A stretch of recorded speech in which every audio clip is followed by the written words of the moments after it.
Today I'm at Grimmel Grove in Big Pine Key, and we're going to be harvesting some macadamia nuts, so come with me. The macadamia nut is actually the world's most expensive nut per pound, and that's for good reason. Macadamia nuts are notoriously difficult. The trees take a long time to mature, and even once they start fruiting, it'll be a couple years after that before you start to get a good harvest. Luckily, the trees here at Grimmel Grove are pretty old, so it wasn't long before I had a whole bag full, but the work doesn't stop here. Once I got back to my house, I had to remove the outside husk from each one of the seeds to let them dry. If you don't remove the outer green husk, you could trap moisture, which could make them mold. It's important to let them dry, that way they shrink up in size a bit, because if you crack them open fresh, they're stuck to the shell. It's now been about 2 weeks, so the macadamia nuts should be dry, so we're ready to crack them open and make our cookies. To do this, you want to lay down a towel so that they don't bounce away, and then use a mallet or hammer to crack open the hard shell, and then you can go ahead and remove the nut from the inside. And as you can see, it no longer sticks to the shell, so it's nice and easy to get out.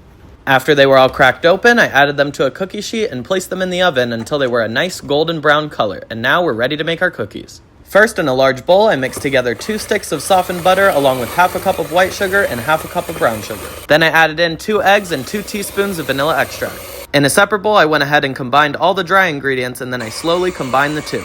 Then I added 1 cup of white chocolate chips and 1 cup of our toasted macadamia nuts roughly chopped. Then I portioned them out on a cookie sheet and placed them in the oven until they were a nice golden brown. And just like that, we have homemade macadamia nut cookies. Now it's time to see how they taste. First bite of my homemade macadamia nut cookies.